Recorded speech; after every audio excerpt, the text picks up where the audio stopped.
Audio Jungle.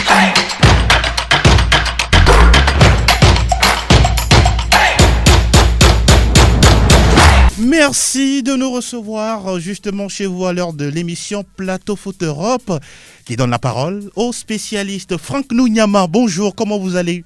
Bonjour Angelo, bonjour les amis Fifi et puis Nutsoulé Ayao qui nous rejoint. Ouais. Bonjour les auditeurs, c'est un plaisir, ça va.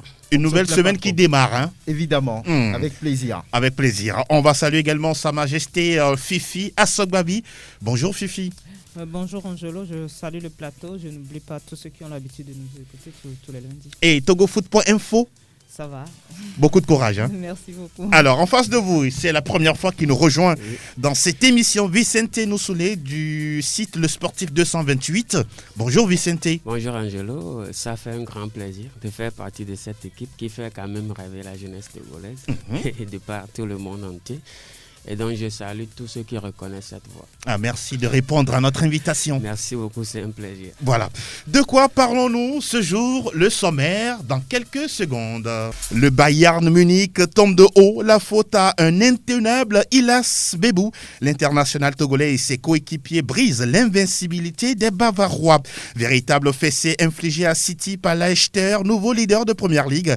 Chelsea s'offre Edouard Mendy, le portier international sénégalais, face à un gros défi. Pourquoi les gardiens africains peinent à se faire une place au soleil dans les majeurs?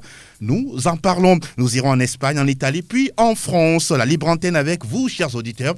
92 03 60 31 97 24 26 deux fois sont à votre disposition. Enfin, les tops et flops du week-end dans votre émission. Sa Majesté Pélagie Mekoum et l'homme Adovon, c'est le duo technique. Le directeur de ce nouveau numéro est à suivre sur le Facebook Live de l'émission. Tapez seulement Plateau Foot Europe Live dans votre page Facebook. Et vous êtes en direct avec nous. PFE 637, Angelo Folicue, c'est mon nom. C'est parti. Question de l'auditeur. Plateau Foot Europe. Alors, les auditeurs nous ont envoyé une flopée de questions, mais on va toujours les sélectionner de façon crescendo. La première question nous vient de Sassou Beni. Alors, chers spécialistes, la question est de savoir, est-ce que vous arrivez à regarder les rencontres des majeurs avec la même passion comme il y a 2 ou 3 saisons, Fifi? Oui, c'est vrai que c'est un peu différent. Oui. Et ailleurs, on voit des supporters. Ailleurs, on ne voit pas de supporters. Et puis, je pense que dans notre inconscient aussi, il y a toujours cette histoire de Covid qui plane. Et on se dit que avant même le match, on se dit que les matchs n'auront plus la même intensité, n'auront plus la même saveur. C'est un peu dans notre inconscient. Et ça nous joue des tours parce qu'on se dit, avec le Covid, ça ne peut pas être la même chose. Mais quand vous suivez quand même les matchs, vous vous rendez compte que pour le moment, certes, il y a encore le coronavirus, mais dans le jeu, les joueurs ne se privent pas de nous donner satisfaction. En tout cas, ce n'est plus la même chose qu'avant. Pour le moment, ce n'est pas encore la même chose qu'avant. Alors, Franck Nounyama, la question également vous taraude l'esprit. C'est vrai que des éléments de réponse. On suit tout les matchs des majeurs avec cette histoire de Covid dans un coin de la tête. Maintenant, ça reste toujours notre passion. Oui. On ne rate jamais l'occasion de pouvoir se donner les moyens de suivre ces matchs-là. C'est toujours tentant. Lorsque vous regardez certains matchs, comme Fifi l'a dit, on a comme l'impression que oui, sans public, il n'y aura pas de spectacle, il y aura, on va dire, un côté un peu morbide, on va dire, de la chose. Mais lorsque vous faites référence, par exemple, à ce match entre Leicester et Manchester City, on dirait pas. Lorsque vous faites référence à ce match entre l'Inter et la Samp, voilà, la dernière fois je sais plus, où il y a 4-3 entre l'Inter et cette équipe-là. Même le match de Chelsea face à West Brom. Voilà, la Fiorentina et l'Inter, 7 buts au total. Incroyable. Et donc, ça donne envie d'aller toujours suivre, de rester, on va dire, devant sa télé. son écran pour le suivre. Donc, il n'y a même pas de problème. C'est vrai que dans un coin de la tête, on se rappelle toujours que la situation n'est plus la même qu'il y a quelques mois. Ça, donc, c'est la réalité. C'est la réalité. Mais on y va avec toute la passion possible. En tout cas, cela n'entame en rien notre passion en ce qui concerne le football européen. La deuxième question, peut-on classer Tottenham de José Mourinho dans la liste des favoris en Première Ligue? La question est de Fantoji Koku. Vince, si vous voulez... Belle question de Fantoji Koku. D'accord. Mais aujourd'hui, c'est difficile de classer Tottenham parmi les favoris du titre de la Première Ligue. Parce que vous savez, pour gagner cette Première Ligue-là, il faut être une équipe constante. Et Tottenham nous a déjà confirmé que sur plusieurs années, elle n'a pas été cette équipe-là qui a été constante, qui a été régulière. Et aussi, il faut, pour gagner cette Première Ligue-là, gagner les grands. Tottenham n'arrive pas souvent à gagner les grands. Même face à Newcastle hier, c'était compliqué. Voilà, face à Newcastle, c'était compliqué. Ils ont arraché le point du nul. Donc, c'est difficile pour ce club-là. Surtout quand on sait que les blessures, on en trouve toujours dans ce club-là. Oui. C'est difficile de dire. Même si on a José Mourinho à la tête. Non, José Mourinho n'a pas le secret de la Première Ligue en poche. On a vu, il en a gagné quand même. Il en a gagné deux quand même. fois ou trois même, voilà. Oui, mais on a encore vu ses échecs quand il était revenu à Chelsea, ses échecs. Puisque aujourd'hui, José Mourinho, on le dit souvent, doit se réinventer dans le jeu. D'accord. Et c'est ce qu'il n'arrive pas à faire pour le moment avec les Spurs. Pas au rendez-vous. Même si la dernière fois, ils ont eu encore beaucoup de mal à pouvoir s'imposer face aux Magpies. La troisième et dernière question de cette émission. Pourquoi il y a du public en Ligue 1 lors des matchs et pas en Première Ligue ou en Ligue 1? La question nous est posée par Doji Hunkpati. Fifi, voulez-vous le mouiller là-dessus? Bon, moi je crois que ça dépend de chaque fédération. Ça dépend de chaque fédération et puis ça dépend de chaque club aussi. Oui. Parce que des fois, on voit même les préfectures se mêler des accès au stade actuellement avec cette histoire de coronavirus. Oui. Et par ailleurs, on autorise 2000 supporters, ailleurs 5000 supporters. Et tout ça, ça dépend de l'organisation autour de chaque championnat. Chaque championnat. À mon avis. Oui, Franck Lunyama. Je pense qu'elle a dit ce qu'il fait. Mais je voudrais juste ajouter que ça va au-delà des clubs. C'est les pays qui... une affaire d'État, de gouvernement. Oui, une affaire d'État en collaboration justement avec les fédérations. D'accord. Et selon le protocole sanitaire de chaque État, on se dit, et selon aussi surtout la flambée de la pandémie, le comportement du virus sur la période. Donc on décide de donner la chance au public d'aller suivre le match ou bien on décide, on va dire, de confiner un peu ce qui va se passer sur le terrain. Donc ça dépend du comportement de ce virus-là, la flambée, les contaminations, tout ce qui tourne autour. Et voilà, donc c'est ce qui explique un peu qu'en France, on trouve des spectateurs, pas beaucoup en Angleterre, quelques-uns qu'on pourrait voir, et puis en Espagne aussi, donc c'est cela. C'est cela, voilà qui est dit, on a fait le tour des questions, fini pour les questions des auditeurs. Nous décryptons désormais les majeurs et nous commençons par... Herzlich willkommen zum Bundesliga. Alles über Bundesliga. Alors, une fois n'est pas coutume, on va débriefer justement cette Bundesliga avec la performance XXL d'Ilas Bebou. Ça n'arrive pas tous les jours, mais là quand même, on va vraiment lui faire des applaudissements parce que c'est pas du tout facile. Et ça fait du bien pour la sélection togolaise. Et face à quelle équipe? Le grand Bayern Munich, corrigé, fessé, lessivé 4-1. Franck Lunyama. La superpuissance du football au niveau des clubs. Bon, c'est une machine, parfois il y a un grain de sable qui se glisse. A chuté carrément. Oui. On n'a pas reconnu le Bayern de Munich sur ce match face à Hoffenheim d'Ilas Bebou. Et là, je voudrais profiter pour féliciter l'international togolais. 33 minutes sur le terrain, mais quel volume de jeu. Ça, il faut avoir le courage de le dire. Il a été dans tous les bons coups. Et puis Andrej Kramaric, le Croate, qui a fait voir de toutes les couleurs à cette équipe bavaroise qui a donné l'impression d'être un peu fatigué. Regardez un peu la finale de la Supercoupe contre le Football Club Séville. Ils ont peiné. Jusqu'en prolongation. Alors que le Bayern de Munich a l'habitude de tuer le match dans les 90 minutes. Ils ont dû avoir recours à la prolongation pour faire tomber le Football Club Séville. Depuis ce match-là, on se dit il y a quelque chose qui ne va plus. On rentre à la maison, on reprend l'avion. On reprend et tout ça. Les joueurs sont fatigués. Et puis, il y a quelques petit changement observé par Hansi Flick, qui peut-être n'a pas trop marché. Vous pensez que c'est ça qui a créé la déroute du Bayern, ou la formation de Hoffenheim aussi a été très joueuse? Elle n'est pas mauvaise. Elle a fait son jeu. Elle a été très tactique, disciplinée à tous les niveaux. Et l'entraîneur de cette équipe a su prendre le Bayern à la grotte, parce que lorsque vous laissez du terrain aux Bavarois, vous êtes puni. Donc, ce qui n'a pas été le cas dans ce match contre Hoffenheim. Et puis, ils sont pressés. Vous allez voir sur le premier but la bêtise, on va dire, défensive de Pavard qui permettent d'ouvrir le score. Et puis, dans l'axe, il y a deux qui ne se comprennent pas. Ils sont lourds. Quand vous prenez Boateng, il est lourd, il n'arrive pas à se retourner très rapidement. Et moi, j'ai envie de dire que son duo avec Alaba dans l'axe, ce n'est pas forcément ça. C'est du déjà vu, il faut vraiment mettre ça de côté. On l'a vu en finale de la Ligue européenne des champions, lui. Alaba, ça n'a pas trop marché. Ils ont été pris de vitesse dans le dos et souvent, ça a failli faire mouche. Mais donc, sur ce match, on va dire que Hoffenheim a bien préparé ce match. Ça ne veut pas dire que c'est le Bayern qui a craqué, mais...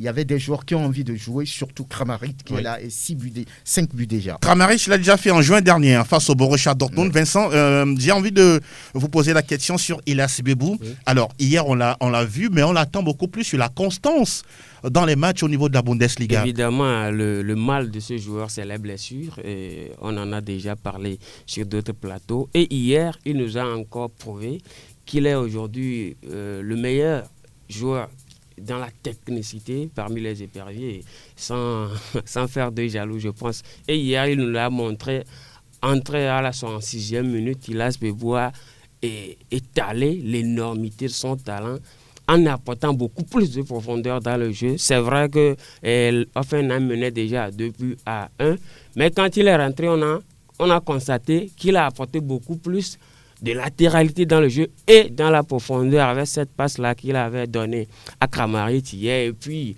on a vu se chevaucher là, éliminer 3 joueurs du Bayern et puis mettre le grand Neuer à genoux. Ce que d'autres stars ont essayé, n'ont pas pu. Hier, Ilas Bebou a tout simplement réussi. Félicitations à ce joueur-là. Maintenant, il va falloir être constant et régulier sur l'année pour prétendre être parmi les meilleurs, parce que le mal de ce joueur, c'est les blessures et l'irrégularité, si on peut le dire ainsi. Maintenant, cette équipe de Hoffenheim nous a déjà habitués à ces genres de rencontres-là, nous a déjà prouvé combien de fois elle tenait tête au Bayern 2 minutes. On a déjà vu cela par le passé et on a vu aussi l'apport de Kramaric sur ce jeu-là. Le Bayern a été tout simplement naïf. Le Bayern, on a parlé, Franck vient de le dire, c'est une charnière très lourde, que ce soit renouveler. Que ce soit à la barre ou Boateng, que ce soit le duo à la barre Boateng ou Nicolas Zule, Boateng, c'est toujours la même chose. Il va falloir injecter du sang neuf dans cette charnière centrale là. Et hier aussi, on a senti vous chutez là-dessus. Ouais, Serge Gnabry et consorts n'étaient pas inspirés, d'où la déconvenue. Il faut quand même rappeler que le Bayern n'a plus perdu de match depuis presque 9 mois. Ah oui, pratiquement 10, on peut le dire, pour ne pas faire de jaloux. Fifi Assogabi, on va parler toujours d'Ilas Bebou. Ça n'arrive pas tous les jours de pouvoir faire l'éloge de cet international togolais. Il est rentré, il a joué une demi-heure de jeu sur 1h, 1h30. Que peut-il apporter? Ou soit il est beaucoup plus mieux, on peut le dire, dans sa façon de jouer en tant que joker. Non, il faut le voir jouer tout un match et souvent pour pouvoir faire une conclusion. Mais en même temps, comme l'a dit mon confrère tout à l'heure, c'est un garçon qui se blesse beaucoup, ce qui nous empêche de le voir dans sa constance, pour dire réellement s'il est constant ou s'il ne l'est pas. Et moi, je me dis, quand il sera constant, quand les blessures seront loin de lui, je crois pertinemment que Ilas Bebou a la forme nécessaire, le talent nécessaire pour jouer tout un match et faire ces performances-là. Voilà, donc le problème d'Ilas Bebou reste véritablement les blessures. Quand ce problème sera résolu, on verra un très grand... C'est d'ailleurs un très grand talent. On voit comment il est très très à l'aise, balle au pied, et il apporte... C'est une valeur sûre, hein? C'est une valeur sûre, éloignée bien sûr des blessures. Et je voulais ajouter également que quand on prend le Bayern de Munich, il faut quand même reconnaître que le Bayern a joué le jeudi. C'est compliqué d'enchaîner les matchs. C'est compliqué d'enchaîner des matchs comme ça, jouer face à Séville, aller jusqu'en prolongation, et n'étant même pas à domicile, hein, c'était en voyage et puis revenir jouer. En déplacement. Encore en déplacement, jouer la première division. Ou bien, 3 jours plus tard. 3 jours plus tard en Allemagne, dans la Bundesliga, ce n'est pas facile. Et moi, je veux bien croire que la fatigue est passée par là. Alors, on va parler d'autres résultats avec vous, Franck Nounyama. Oui, à part le 4-1. Oui. Il y a Dortmund aussi qui a flanché. Hein. Oui, le Borussia Dortmund également a été battu sur les installations d'Augsbourg 2-0. On va dire que les cadres de ce championnat ont perdu ou bien ont été moins performants ce week-end. Oui. C'est le cas aussi de Leipzig qui était en déplacement sur les installations du Bayer Leverkusen. 1 but partout. On prend le match entre Fribourg et Wolfsburg. 1 partout aussi. Werder a gagné sur le terrain de Schalke 04 avec un triplé de Niklas Füllkrug. C'est un joueur très en forme ces derniers temps. Oui. Mönchengladbach et puis Union Berlin ont fait 1 partout. Arminia Bielefeld a dominé Cologne 1-0. Mayence Stuttgart 1 but contre 4. Bonne performance de Stuttgart. Hertha a été battu à domicile par Francfort 3-1. Et à l'arrivée, ça fait 27 buts au total pour le compte de cette deuxième journée. Soit, on va dire, une moyenne de 3 buts par match. On est toujours précis. Dans la tendance. Hein. On est dans la tendance. Ça marque beaucoup dans la Bundesliga, vous savez. Et au niveau des buteurs, naturellement, Andrej Kramaric est en tête avec 5 buts.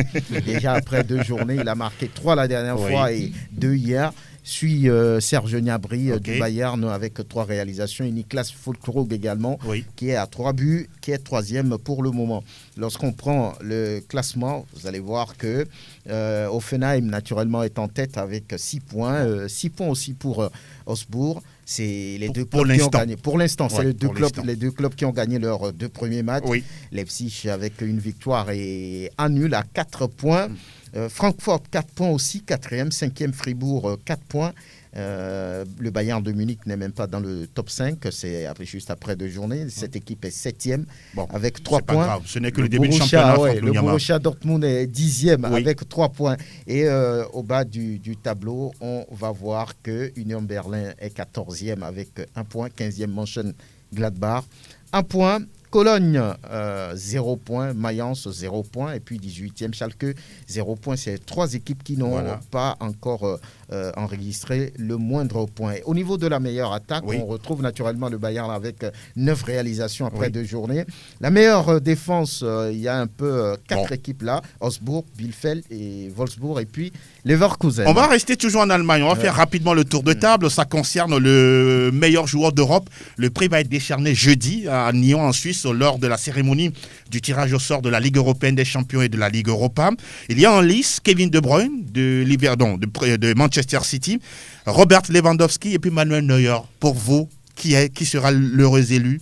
Je pense que ce serait l'occasion quand même de désigner Robert Lewandowski parce que pour moi, il a fait, on va dire, une saison tout feu, tout flamme. 55 buts en 47 matchs, toutes compétitions confondues. S'il n'y avait pas cette fichue pandémie, je suis sûr que cet homme aurait gagné le Ballon d'Or. Le Ballon d'Or, ça c'est sûr. C'est Robert Lewandowski. Alors, disons que le Ballon d'Or, la cérémonie est annulée par France Football. Pour vous? À moins qu'il y ait de surprises, je pense que Robert Lewandowski mérite bien et voilà ce trophée-là, puisqu'il a été meilleur buteur de la Bundesliga, meilleur buteur de la Coupe de l'Allemagne et meilleur buteur de la Ligue des Champions avec 15 réalisations. Fifi?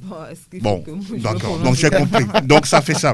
Au niveau des dames, on a Lucie Bronze de l'Olympique Lyonnais, Wendy Renard également des Gaunes et puis Penny Harder de Wolfsburg. On rappelle que c'est un jury de 80 entraîneurs de clubs qui est là pour sélectionner justement ces joueurs et puis les nominer. Et puis derrière, 55 journalistes qui sont sollicités. On suivra tout ça jeudi du côté de Nyon.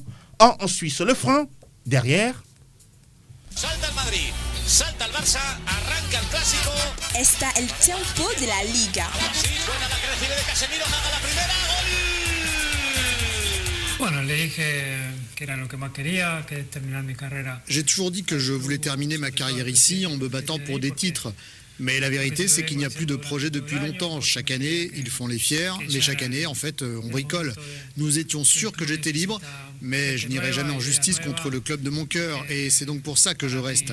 J'ai dit à la direction que je voulais partir tout au long de la saison, mais le président me disait toujours qu'on en parlerait plus tard. Il ne faisait pas attention à ce que je disais.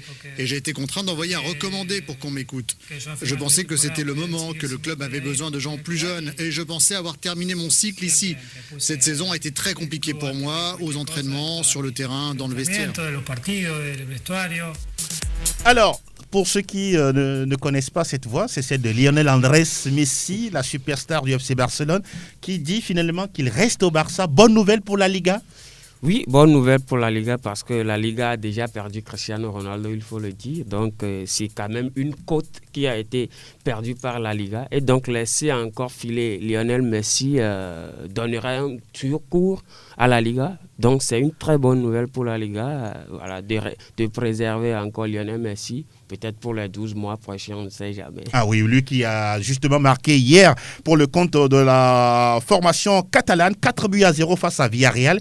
Et c'est un bon début pour Ronald Koeman. Oui, c'est un très bon début, surtout quand je vois le jeune Ansu Fati qui a fait un doublé.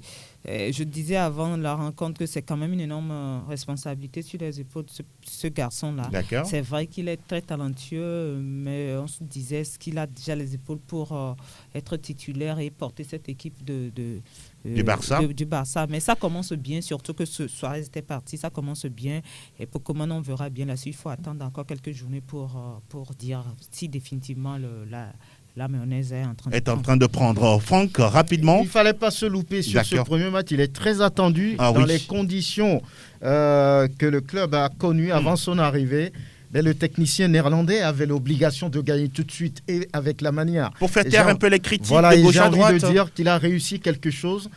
Pour commencer 4-0 face à Villarreal, même si ce n'est pas un cadre de ce championnat, c'est déjà bien de le faire et de voir Ansu Fati faire un dribblé et qu'il a changé un tout petit peu les choses en mettant en pointe Griezmann, en jouant sur un 4-2-3-1. Ce n'est pas souvent le cas au niveau du Football Club Barcelone, c'est souvent un 4-3-3. Donc il a envie d'apporter sa touche. Et bien le résultat est là pour le moment, on verra la suite. Et on va parler de Luis Suarez qui a également bien débuté avec l'Atlético de Madrid. C'est très bien pour lui. Il a marqué 2 buts, il a fait une passe décisive pour dire tout simplement que c'est quelqu'un qui s'est bien intégré déjà et on va lui faire confiance. Et pour faire un peu la blague sur les réseaux sociaux, Diego Costa qui dit comment on a pu laisser un tel attaquant du côté du Barça pour qu'il vienne à l'Atlético Madrid, que l'un va mordre et l'autre va frapper. Donc c'est dire que Suarez c'est un grand joueur, quoi qu'on dise. La preuve, il y a beaucoup de joueurs qui n'ont pas compris pourquoi il a quitté le Barça dans de telles conditions. Dani Alves, Neymar, Messi et tous les autres. Donc, c'est bien pour lui pour ce début. En tout cas, on suivra de très près la prestation des Colchoneros durant cette saison. Nous parlons de la journée 3 seulement en Liga. Si le Barça a joué sa première journée, pour le Real Madrid, c'était la deuxième victoire, 3-2 sur le Betis Séville. Cette équipe du Real qui n'a pas fait de recrutement, ça vous convient? C'est bon? C'est pas bon, surtout pour cette direction du Real Madrid qui va devoir. Vous avez des inquiétudes pour la suite? Des inquiétudes, beaucoup d'inquiétudes, parce qu'aujourd'hui, le Real doit cesser de surfer sur des buts opportunistes, entre parenthèses, parce qu'on l'a déjà constaté depuis la fin du championnat dernier, que le Real a beaucoup plus surfé sur des buts assez opportunistes. C'est vrai que les pénaltys sont passés par là, des buts très discutables, à l'issue de certaines fautes de main ou peut-être des erreurs d'adversaires. Mais aujourd'hui, le Real doit comprendre qu'il faut recruter un vrai neuf, un renard de surface. Karim Benzema, pour vous, ne fait plus l'affaire. Non, aujourd'hui, Karim Benzema, depuis, n'a pas été un vrai tueur. C'est un 10 dans l'âme. Et donc, quand vous avez un meilleur buteur qui ne met pas plus de 25 buts sur la saison, ça doit inquiéter pour un grand Real Madrid qui aspire à des trophées comme la Ligue des Champions ou la Liga. On attend de voir justement la Casablanca au cours de cette saison. On rappelle également le nul et blanc de Retafe sur la pelouse d'Alaves. Cette fois-ci, ça n'a pas marqué du côté des Azulones, emmené par le capitaine togolais Jane Dakonam. D'autres résultats à l'actif de cette 3e journée de Liga espagnole. 3-1 pour Séville face à Cadix. 3-1 également pour Levante aux dépens d'Osasuna Pampelune. Et puis également le nul entre Valence et Huesca. Et puis quel autre résultat, si ce n'est celui de la Real Sociedad qui a corrigé Elche 3-0. Fini pour la Liga, cette fois-ci, on va désormais parler une autre langue. Monaco, le champion, et quel spectacle pour une dernière victoire. 100% Ligue 1, Conforama. La Gazette réussit le sien, 28e but de la saison, sous les couleurs de Lyon avant de quitter le club. Alors, on a entendu tout à l'heure dans le jingle Lyon, désormais, depuis pratiquement 3 journées, 4 journées, rien ne va. Oui. Rien ne va. Lyon qui va à la chasse, mais qui ne retrouve pas du gibier. Qu'est-ce qui se passe? Depuis la première journée, Lyon n'a plus gagné. Ça fait 4 matchs. La Ligue des Champions est passée par là? On peut le dire parce que quand vous n'avez pas l'habitude de jouer et comme cela, et puis c'est vrai qu'ils sont restés pendant plusieurs mois à la maison, mais quand ils ont repris, c'est avec la Ligue des Champions. Et au niveau de la France, on n'a pas laissé le temps à ces 2 clubs qui étaient jusqu'en demi-finale de se reposer un peu avant de commencer. Même quand ils étaient encore en demi-finale, le championnat avait commencé. Ils sont rentrés, ils ont repris en même temps. Vous toisez du doigt quand même ce calendrier-là, quand on sait qu'en Espagne, on a donné un peu plus de temps au Barça et au Real Madrid. Ouais. Moi, je me dis, en tout cas, ça n'a pas été un plus pour ces 2 clubs-là. Et ça a été c'est un plus pour les autres qui se sont en tout cas bien mieux préparés pour le championnat que ces 2 clubs-là. Mais ce n'est pas la seule raison du niveau de Lyon. Depuis l'arrivée de Rudy Garcia, la dernière fois, je suivais les statistiques. C'est sur un certain nombre de matchs, je ne connais plus le nombre de matchs. Ils ont pris moins de points depuis des années avec Rudy Garcia. Et ça, c'est inquiétant. C'est inquiétant. Est-ce que c'est un problème d'effectif? Moi, je ne crois pas. Quand vous prenez l'effectif de Lyon, quand même en Ligue 1, quand on veut parler de la Ligue 1, il y a quand même, c'est quand même l'un des meilleurs effectifs de la Ligue 1. Il y a Aouar, il y a qui d'autre? Memphis Depay, Adélaïde, Reine Adélaïde, même s'il ne joue pas comme il faut. Comme il faut. Donc, ils ont quand même des éléments à faire valoir.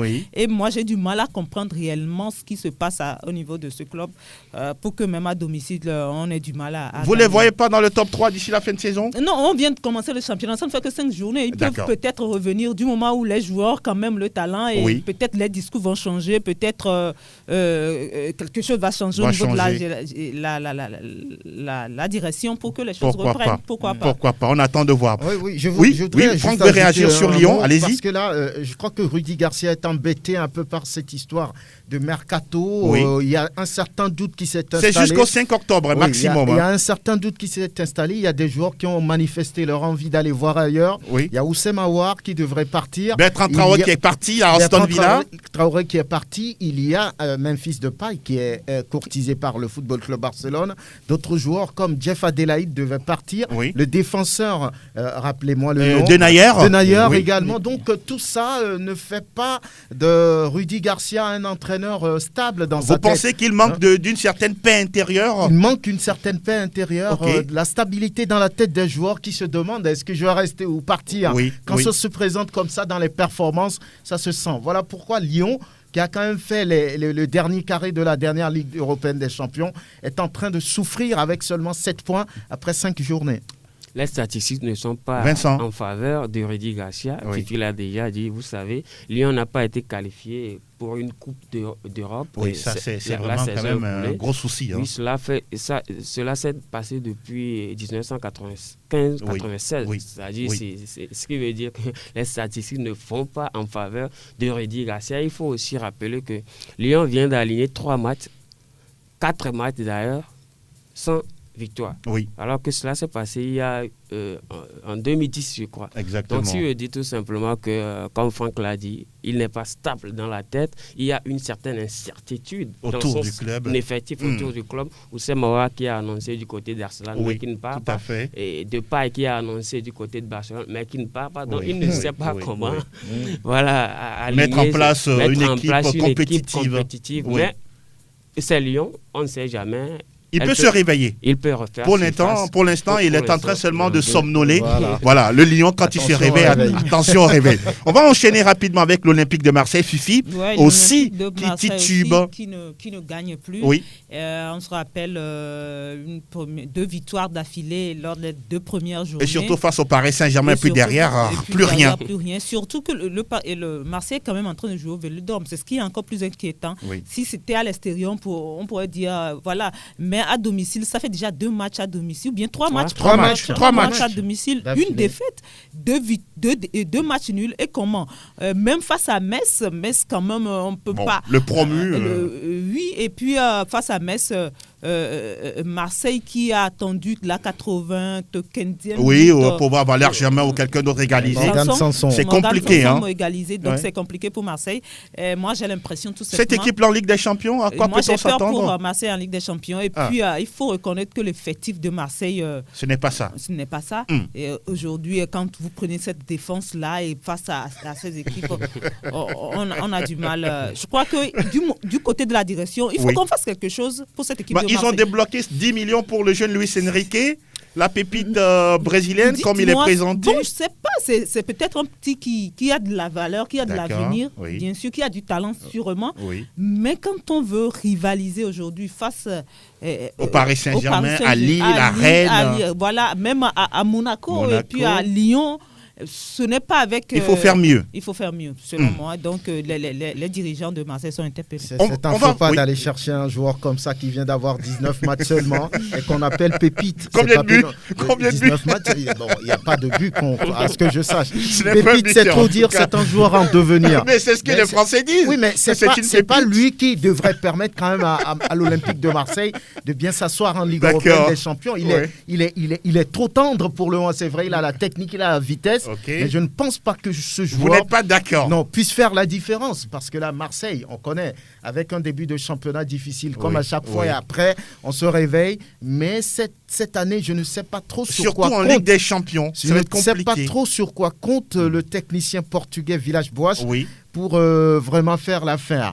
Parce que là, déjà, ça fait 7 points de perdu sur 5 journées. C'est énorme. C'est énorme. En tout cas, on suivra l'Olympique de Marseille, nouvelle QV 2020-2021. On va parler de Lille et puis après, derrière, le classement. On va parler de Lille. De Lille pour dire qui a gagné aussi, je pense. Il a dominé Nantes Hostel vendredi, 2-0. C'est une magnifique victoire, non? Oui, c'est une magnifique victoire. Ça leur permet de pouvoir grimper. Moi, j'ai suivi quand même le match face à Marseille, le match de Lille face à Marseille. Lille doit se mordre véritablement les doigts parce que Lille a touché le poteau et a dominé cette rencontre-là avant de se faire attraper en toute fin de partie. Donc, ces 3 points qui arrivent après, en tout cas, c'est intéressant pour cette équipe. Le Paris Saint-Germain également a gagné face à Reims hier, ce dimanche.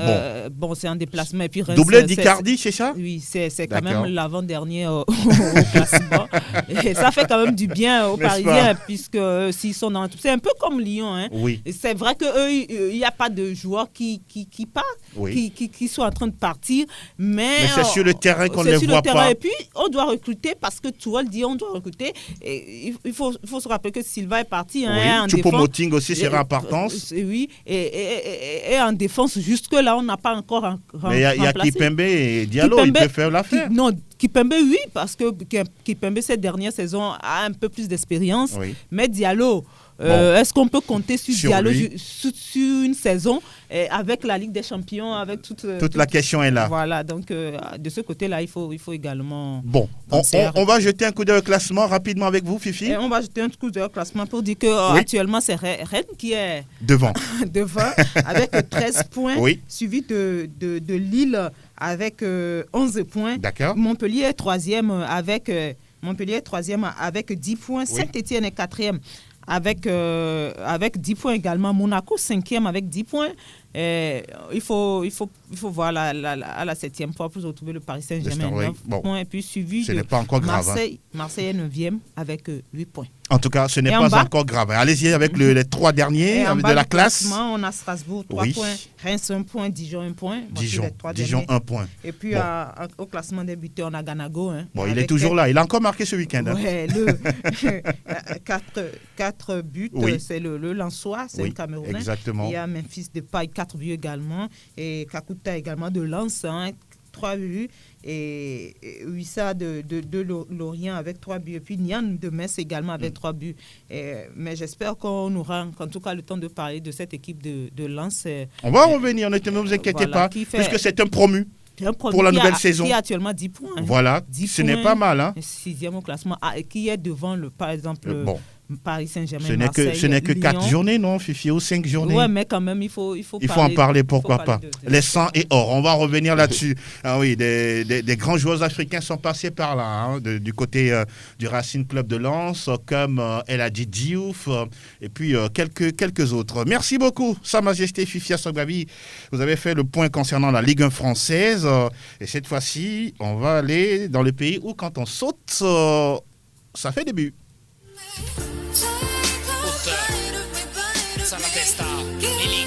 Tutto Calcio Italia.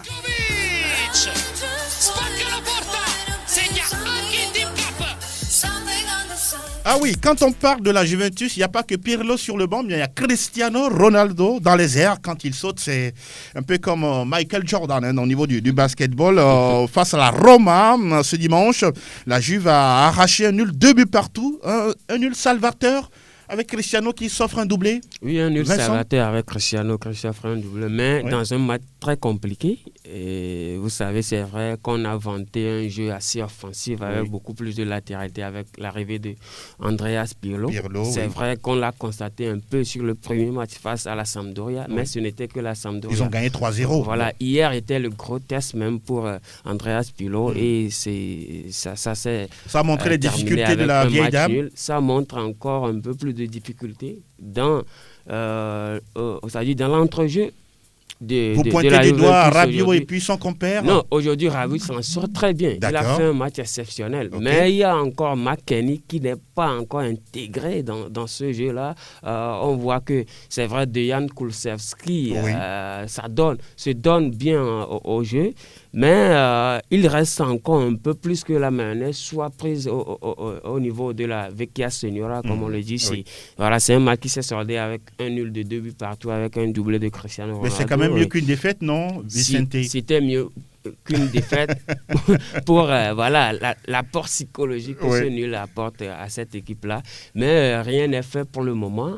Il y a encore des matchs devant. Il y a l'Inter, il y a le Napoli, la Lazio, il y a la Lazio de Rome. Bergame. Voilà, on pourra déceler parmi ces prochains adversaires le vrai concurrent de la Juve cette saison. En tout cas, allez-y rapidement. Il faut que Pirlo essaie quand même de trouver une assise, une stabilité tactique pour son jeu, pour ce qu'il a envie de faire. On sait que c'est quelqu'un qui aime bien Antonio Conte. Pour l'instant, il n'y a pas de certitude. Pour l'instant, il a joué sur la première journée en 3-5-2. Hier, c'était 4-4-2. En mettant Cristiano Ronaldo et tout de suite Morata qui vient d'arriver. Exactement. C'est vrai qu'il avait déjà joué dans le club. Donc, tout ça là ne permet pas finalement d'avoir, on va dire, une assise sûre dans le jeu. Donc hier, c'était Veretout et puis Cristiano Ronaldo qui se sont partagés, on va dire, donc 2 buts pour l'autre. Donc je crois que Pirlo a besoin de temps pour asseoir quelque chose d'intéressant, et à noter également le carton rouge de Rabiot. Ça aussi. Donc, voilà, il y a des choses à corriger. Ce n'est pas totalement ça. Il y a des jeunes qui arrivent comme Fabrota, comme McKennie qui sont en train d'apprendre. Ils ont juste 20-21 ans. Et puis Kulusevski qui est là et qui a du tonus. Mais bon, c'est avec le temps que ces gamins vont pouvoir rentrer, on va dire, dans le moule ce qui se fait. Il va falloir canaliser tout ça et surtout avoir de la patience côté Vecchia Signora. On va parler d'autres résultats. Le Milan AC qui s'est imposé en déplacement 2-0 face à Crotone et 6-0 pour le Napoli face au Genoa. Il n'y a pas eu de pitié dans ce match. 4-1 pour Sassuolo, cher à Franck Bougnama, face à la Spedia, qui est le nouveau promu, le promu de cette Serie A italienne. Nous parlons seulement que de la deuxième journée. Oui, la victoire sur le fil de l'Inter Milan, 4-3 face à la Fiorentina d'un certain Franck Ribéry, qui toujours ne vieillit pas parce qu'il a délivré 2 passes décisives. Il est comme du vin, plus il vieillit, plus il est bon. Voilà. Et puis 3-2 pour Benevento face à la Sampdoria de Gênes. Et puis comme toujours, l'Atalanta qui passe 4 buts au Torino. Et la Torino qui n'a mis que 2. Et puis le dernier score, ça fait 2-0 pour la Lazio Rome face à Cagliari. Nous ne parlons que de la deuxième journée. Et naturellement, on aura toujours le temps d'en parler dans nos prochaines émissions. English Premier League News. Alors, avant de parler du carton de Leicester face à Manchester City, on va évoquer le match nul de Chelsea face à West Bromwich Albion. 3 buts partout. Cette équipe était malmenée même sur le terrain des Baggies, mais finalement, ils se sont repris à la mi-temps, ils sont revenus dans le match et ils ont finalement pris le point du nul. Cette équipe de Chelsea, vous la voyez comme ça, toujours cette saison où il va falloir corriger des choses et mieux se rétablir. Certes, il va falloir corriger des choses parce qu'il y a des nouveaux joueurs qui sont arrivés. En Angleterre, on peut dire que c'est Chelsea qui a fait les meilleurs transferts. 230 millions d'euros, bon, c'est normal. Hein.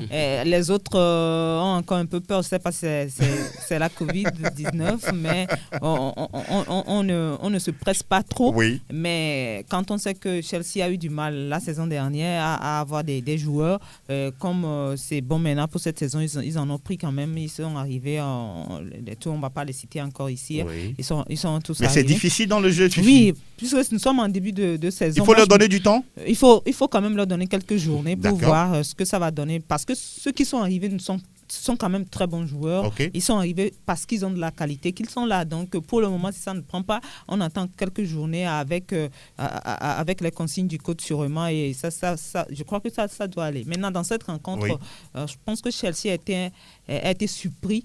Pour moi, ils ont véritablement été surpris et ils ne s'attendaient pas à cette... qu'est-ce que je vais dire? Ils ne s'attendaient pas à ce début de match des Baggies.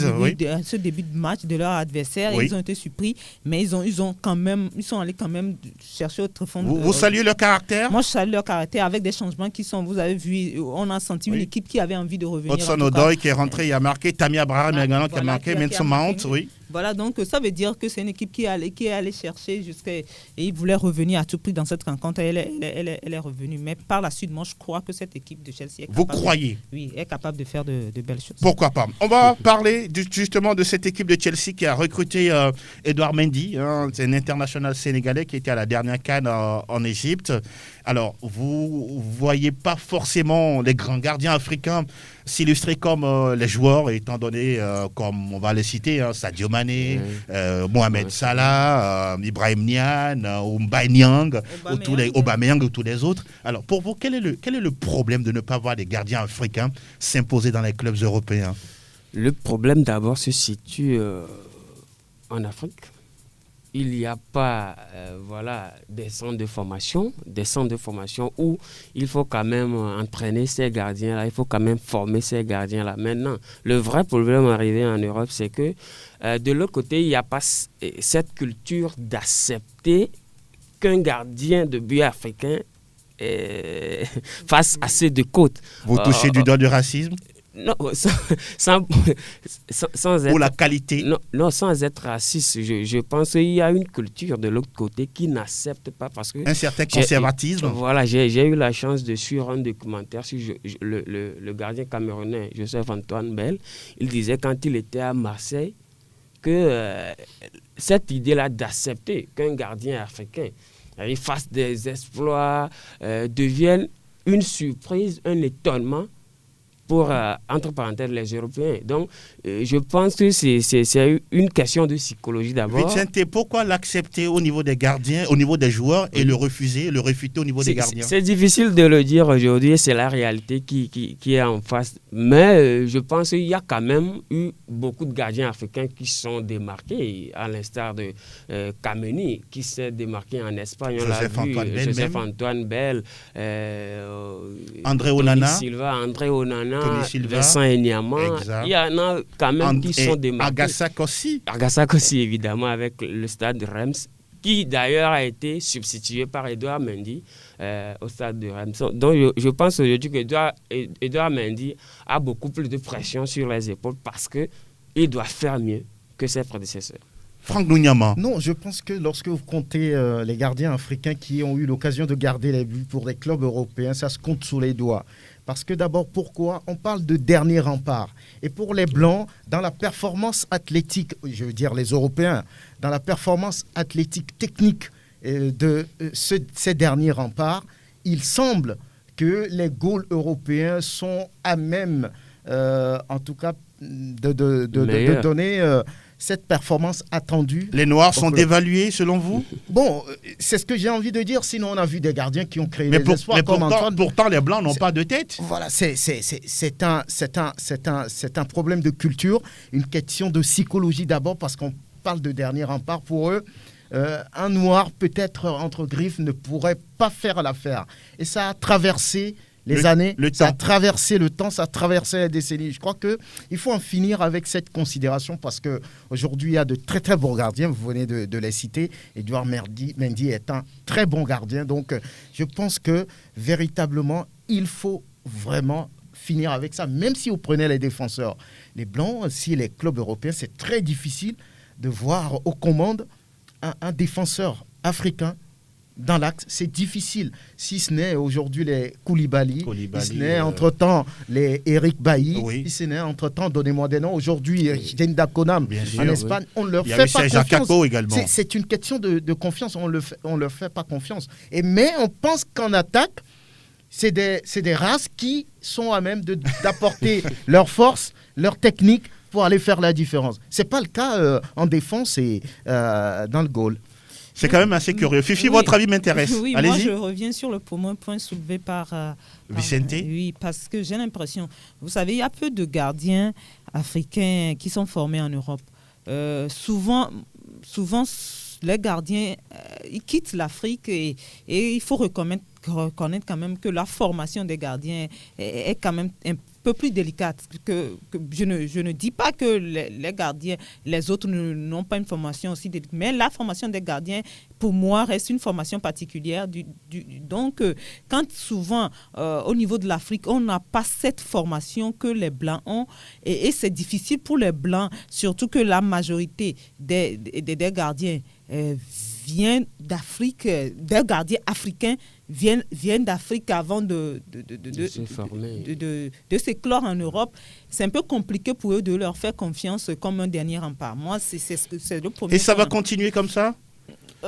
Non, du moment où il y aura dans l'avenir des gardiens formés dans les centres de formation en Europe, ils vont finir par prendre les places dans les buts en Europe. Je ne sais pas si Edouard Mendy a été formé, je ne sais pas là où il a été formé, mais aujourd'hui, quand même, quand on dit quand même, il a été formé en Europe. Oui, voilà, donc, voilà, donc il y a quand même Chelsea qui fait confiance à ce garçon-là. C'est énorme, moi je dis. Chelsea qui fait confiance à un tel gardien africain, il va falloir être à la hauteur de cette confiance-là maintenant pour Edouard Mendy. On sait que celui qui est là avec les bévues la journée précédente, voilà. Donc aujourd'hui, il a un peu de pression sur les épaules, mais c'est à lui de bonifier tout cela pour devenir titulaire dans les buts de Chelsea. C'est une question de confiance. Moi, je pense que les gardiens sont formés en Afrique, autant que les joueurs. Il y a des qualités. On forme des gardiens. Mais vous ne les voyez pas quand même. On leur fait pas confiance. C'est tout le problème. Rapidement, on va parler d'autres résultats au niveau de cette première ligue. La troisième journée, 4-0 pour West Ham face à Wolverhampton. Chelsea, on parlait tout à l'heure, 3 buts partout face à West Brom. 5 buts pour Leicester face à Manchester City. Cette équipe a quel problème? 30 secondes. Cette équipe Man de City aujourd'hui est en train de recruter complètement là. Des joueurs, c'est-à-dire à l'excès, moi je pense, parce qu'aujourd'hui il faut Vous pensez qu'ils ne réfléchissent pas dans le recrutement? Voilà, ils veulent faire un peu à la Barcelone. C'est l'impression que j'ai aujourd'hui. Il va falloir que Pep Guardiola trouve une bonne assise défensive. Parce qu'il ne suffit pas d'attaquer, avoir de meilleurs milieux. Aujourd'hui, si vous voulez gagner une grande compétition, il faut quand même avoir une bonne assise défensive. Et cette bonne assise défensive-là, Pep Guardiola ne l'a pas encore. Quand on prend la charnière centrale qui avait évolué face à cette équipe de Leicester, l'autre fois, quand on sait qu'on a des attaquants en face, comme Jamie Vardy, comme Madison, Tillmans et les autres. Tillmans et autres, il ne valait pas aligner Eric Garcia et voilà, des jeunes Vous qui n'ont pas... Vous pensez qu'il y a un problème d'équilibre? Évidemment, des jeunes qui n'ont pas d'expérience. S'il faut le dire ainsi. Voilà. Donc il va falloir quand même trouver les meilleures personnes dans cette charnière centrale-là pour aspirer à gagner encore la première. Sinon, la façon dont ce serait compliqué la saison. Ce sera très compliqué. Et United qui a dit, je peux dire alléluia, parce qu'ils ont gagné 3-2 face à Brighton. Le match était fini, mais l'arbitre qui revient sur un penalty. Et finalement, c'est Bruno Fernandes qui donne l'occasion à Man U de pouvoir grappiller les 3 premiers points de la saison. Mais moi, je ne sais pas pourquoi ça fait tellement de débats. Non, parce qu'avec la VAR, je crois qu'il y a cette possibilité. Oui, c'est légal. Oui. C'est légal, sauf que ce n'est pas habituel. Si les autres, on accepte qu'on revienne sur des buts, bien sûr. Plus ou moins refusés grâce à la VAR. Pourquoi pas? Même il y a des joueurs qui sortent et on donne carton rouge. Je crois avec la VAR, on peut revenir sur cette décision si je ne me trompe. Donc, pourquoi les gens s'étonnent? Les gens s'étonnent. Votre cœur bat pour Manchester United. Ça se comprend. Il y a eu coup de sifflet final. Bien sûr, justement, c'est là la particularité. Le Tottenham et puis Newcastle. Voilà. Un penalty qui a été sifflé peut-être 20 minutes plus tard. Voilà. Donc, d'accord, Fifi, ne vous inquiétez pas, Manchester a gagné. Ce soir, on aura en clôture Fulham-Aston Villa et puis un intéressant Liverpool-Arsenal. Fini pour les majeurs cette fois-ci. Oui, on va donner l'occasion aux auditeurs de pouvoir nous rejoindre pour pouvoir papoter, discuter pendant 5 voire 6 bonnes minutes. Et puis, on va fermer la boutique. Il est déjà en ligne. Bonjour. Oui. Faustin? Oui, Faustin, comment ça va? Je vais bien, vous. Ça va bien, nous allons tous bien. Ça démarre bien pour votre club de Barça. Bonjour, M. la grande dame et le frère qui est à côté. Bonjour. Faustin. Alors, Faustin. Je réponds, Fifi, ça fait le devoir parce que l'action qui a mené le but à Man, oui. Le même action qui est produit côté de Chelsea, oui. Le troisième but. Exact. Il y a eu un faute de même arbitre. Pourquoi le vidéo n'est pas revenu sur le but? Sur ça, voilà. Voilà, vous voyez un peu, il y a deux poids. Deux mesures. C'est ça qui n'est pas bien. Ce ne sont pas les mêmes habits sur le terrain. Il n'y a pas de souci. Voilà qui est dit. M. Angelo. Oui. S'il te plaît, je demande pardon, comment on appelle ça? Entraîneur de Barça, il n'était pas le cas de quitter pour nous. Ah, donc, c'est-à-dire de ne plus l'aligner? De ne plus l'aligner, c'est trop dit, mais vraiment... De choisir ses matchs, quoi, c'est ça? Même le tout, les défenses là. Oui.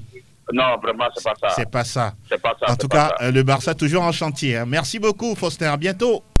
On va prendre un autre auditeur qui s'intéresse justement au débat. Bonjour. Oui, bonjour, monsieur Angelo. Oui, Padé, le voisin, comment ça va? Toujours pas loin. Alors, je vais très bien, Merci. Le Real qui n'a pas recruté, ça va aller? Pour le moment, on espère que ça va aller. D'accord. D'accord. On n'a pas recruté cette année, je ne sais pas pourquoi, Zidane et Pérez. On a l'impression, Padé, que Zidane refait confiance à Lukajovic. Oui, le jeune explique pourquoi moi je veux un attaquant. Nous, on veut un attaquant tueur. D'accord. Un attaquant comme Luis Suarez, voilà. Il est rentré, il a prouvé. C'est ça qu'on appelle l'attaquant. D'accord. Beaucoup de courage à vous pour la nouvelle saison. Hein.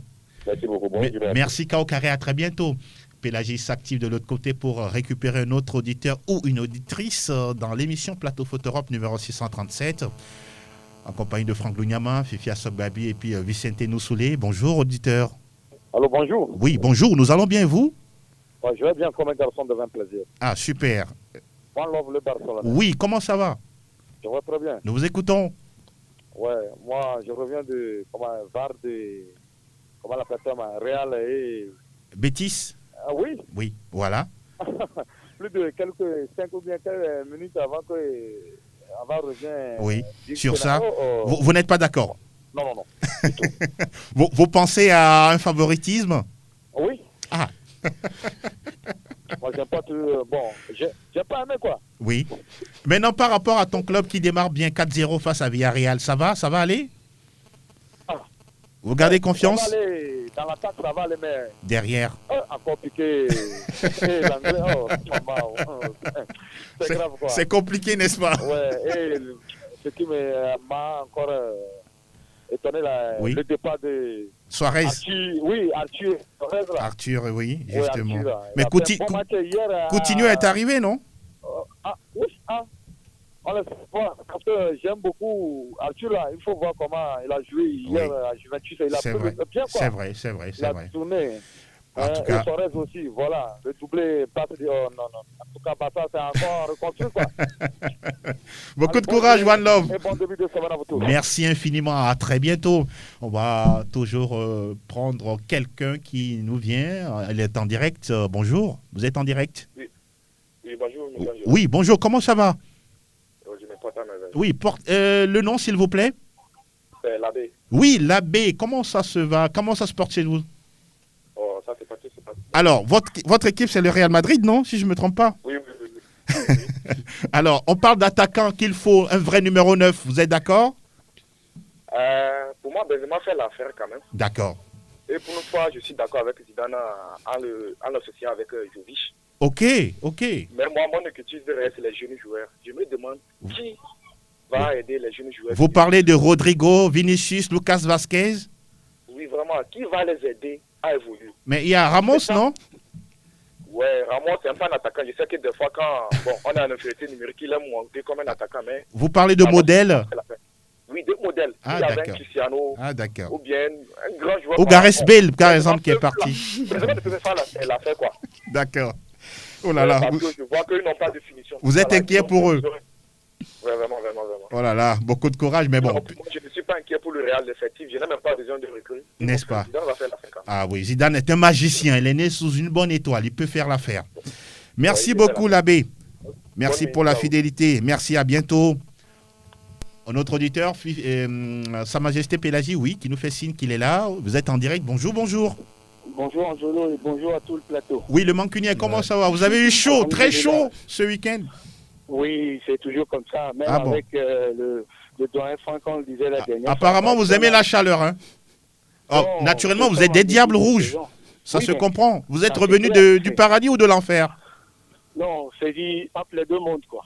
Sinon, la dernière fois, Brighton a tenu les couilles de Ah oui, comme d'habitude. ça a été difficile. Mais bon, cette histoire de polémique, donc si vient de FECA, oui. Sincèrement, c'est vrai, Foster aussi est revenu sur ça. D'accord. La décision finale revient à l'arbitre. Oui. Même s'il y a arrêt du match, on finit les coups de sifflet. Lisez un peu le règlement, c'est bien dit dedans, quand il y a la VAR qui intervient. Vous pensez que nous, on ne lit pas le règlement? C'est ce que vous voulez nous dire? Je m'empêche pas directement. Ah, d'accord. Ni à ceux qui sont sur le plateau. Ok, d'accord. Ah, mais non, mais attendez, on a le droit quand même d'en parler, non? C'est normal. Ah, voilà. Donc, et vous reconnaissez que votre équipe a souffert quand même? Largement, d'accord. J'aime ce fair play, c'est bien. Seulement que tu sais, Manchester, même, je le disais même la dernière fois, oui. peut être témoin. D'accord. Malgré les commentaires que les animateurs, le commentateur disait la dernière fois que Brighton méritait largement de pouvoir Oui. D'accord. À la fin, on va passer. Ok, pourquoi pas? Vous êtes passé. Et je ne serai fini sans dire bonjour à deux personnes, celle qui est derrière la baie vitrée et surtout l'homme qui se cache derrière la caméra. Voilà, super. Et voilà, on leur dit vraiment merci, Pélagie Mekoum et Elom Adoban. Vous êtes le dernier à nous appeler aujourd'hui, mon cher Joël. Merci à vous tous. Alors, on va rapidement faire le tour de table pour le top et les flops. Un club ou un joueur qui vous a marqué durant le week-end, Fifi? Plusieurs joueurs on va prendre juste deux. Deux, mais je pense à mon compatriote. Ah, d'accord. Ilas Bebou, naturellement. Ilas Bebou, le second. Bon, je garde Ilas Bebou pour le moment. Là, vous êtes compatriote. Pourquoi pas Vardy? Pourquoi pas Vardy? Vardy dans cette rencontre face à Man City. Vicente. Et moi, je pense rapidement à Callum Robinson, le jeune Irlandais qui a tenu tête au défenseur de Chelsea. Oui, il a fait un triplé. Il a fait un triplé, il a été extraordinaire pendant tout le match. C'est assez énorme pour ce jeune joueur. Ouais. Franck, un top ou un flop? Le top, c'est Chelsea qui a eu ce mental-là de revenir mener après. Ils ont su revenir pour gagner le point du nul. Voilà. De l'autre côté, le top aussi, c'est naturellement le Togolais. Ilas Bebou qui a fait voir, on va dire, de toutes les couleurs. Couleurs à la défense bavaroise. Voilà qui est dit. Merci Fifi, Vicente, Franck Nunyama, Elom Adoban, Pélagie Mekoum et tous ceux qui nous ont écoutés durant cette émission. Bonjour à une inconditionnelle de cette émission. Elle se nomme Titi. Ah oui, Titi, nous saluons également Titi. Boutique. Titi Boutique, voilà, c'est fait. Bon anniversaire à Juanita Blavotri, bonjour à Fetz, à Olga et à tous ceux qui nous ont reçus du côté d'Ablogamé. Bonne semaine à toutes et à tous, à très bientôt, ciao ciao.